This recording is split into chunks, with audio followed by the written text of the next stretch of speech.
Hi అండి, welcome back to money Shreemani channel. అందరు ఎలా ఉన్నారు? అందరూ బాగుండాలని కోరుకుంటున్నాను. అలానే ఈ మధ్య మన వీడియోస్ని లైక్ చేయడం మర్చిపోతున్నారు. ఈ మధ్య కొంచెం చూడడం కూడా చాలా తగ్గించారండి. 100+ సబ్స్క్రైబర్స్ అయ్యారని వీడియో చేసినప్పటి నుంచి. సో కొంచెం మన వీడియోని కూడా చూసి వీడియోను ఆదరించండి. ఈరోజైతే కొబ్బరి పాలతో ఒక రెసిపీ చేసుకున్నాము. అది కూడా మసాలా అనేది లేకుండా చాలా టేస్టీగా ఉంటుంది. అసలు కొబ్బరి పాలు అంటేనే చాలా టేస్టీగా ఉంటాయి. అటువంటిది ఈ కొబ్బరి పాలల్లోకి మనం మసాలా అవి ఇవి ఏవి యాడ్ చేయకుండా చాలా సింపుల్గా, ఈజీగా, హెల్దీగా ఒక రెసిపీ చూసేద్దాం. అది కూడా రైస్ కూడా. ముందుగా స్టవ్ ఆన్ చేసుకొని ఒక గిన్నె పెట్టుకోవాలి. అడుగు మందంగా ఉన్నటువంటి గిన్నెను పెట్టుకోవాలి.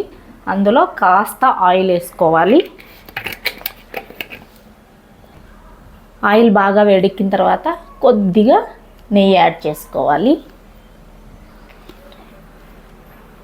నెయ్యి ఆయిల్ బాగా వేడెక్కిన తర్వాత ఆనియన్ ముక్కలు ఇందులో వేసుకోవాలి. ఈ ఆనియన్ ముక్కలు వేసుకున్న తర్వాత అలా కలుపుకోవాలి. ఆనియన్ ముక్కలు అలా ట్రాన్స్పరెంట్గా అయ్యాక ఒక చిన్న బిర్యానీ ఆకును అందులో వేసుకోవాలి. ఇప్పుడు కొద్దిగా కరివేపాకు, కొద్దిగా కొత్తిమీర, కడిగి పెట్టుకున్న కొత్తిమీర వేసుకోవాలి. తర్వాత కొన్ని క్యాష్యూ, ఆ తర్వాత క్యారెట్ ముక్కలు. ఇప్పుడు ఇందులో కాస్త సాల్ట్ యాడ్ చేసుకోవాలి. ఇక్కడ క్యారెట్ ముక్కలు అన్నది ఆప్షనల్. మీ దగ్గర ఉంటే వేసుకోండి, లేకపోతే వేయాల్సిన అవసరం లేదు. ఇప్పుడు ఆ క్యారెట్ ముక్కలు అవన్నీ మంచిగా మగ్గిన తర్వాత మనం ఆల్రెడీ కడిగి పెట్టుకున్న రైస్ని అందులో వేసుకోవాలి. నేను ఇక్కడ మామూలు రైసే తీసుకున్నాను.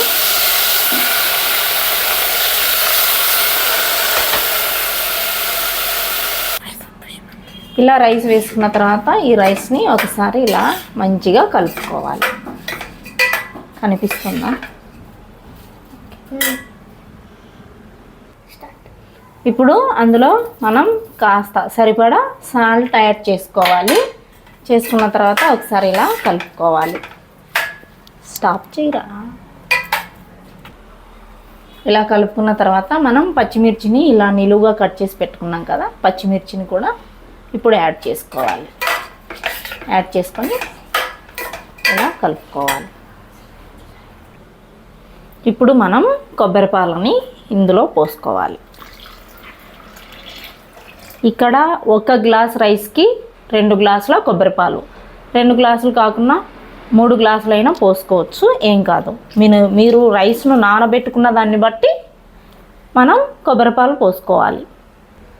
కొబ్బరి పాలు పోసుకున్న తర్వాత మనము ఇందులో సాల్ట్ ఒకసారి చెక్ చేసుకొని, సాల్ట్ తక్కువైతే సాల్ట్ యాడ్ చేసుకోవచ్చు. చూడండి, ఇక్కడ కొంతమంది అల్లం వెల్లుల్లి పేస్టు అవన్నీ వేస్తూ ఉంటారు.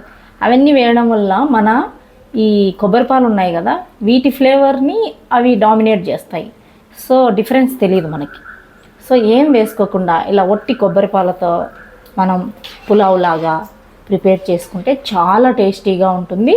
ఒకసారి మీరు కూడా ట్రై చేయండి.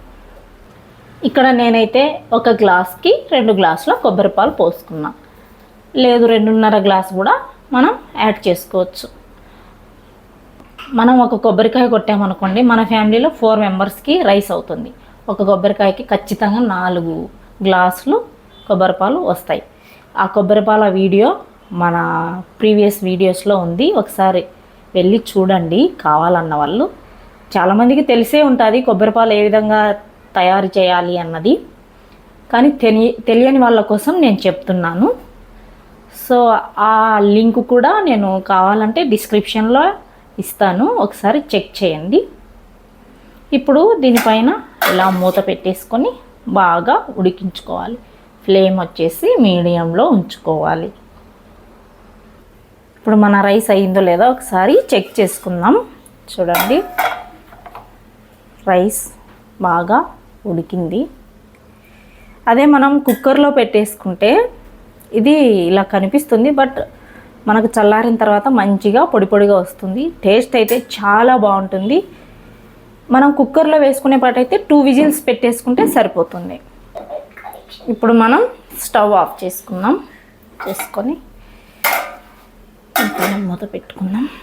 అలాగే ఈ వీడియో మీకు నచ్చిందా అయితే లైక్ చేయండి, షేర్ చేయండి, కామెంట్ చేయండి, సబ్స్క్రైబ్ చేయండి. Thanks for watching. ఖచ్చితంగా ఈ రెసిపీ ట్రై చేయండి.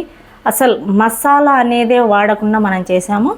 ఖచ్చితంగా ట్రై చేయండి. ఈవెన్ అల్లం వెల్లుల్లి పేస్ట్ కూడా వాడకుండా చేయండి. అప్పుడే మనం ఈ కోకోనట్ మిల్క్తో చేసిన పులావ్ అన్నది టేస్ట్, ఆ ఫ్లేవర్ అన్నది మనకి తింటూ ఉంటే మన నోటికి అర్థం అవుద్ది.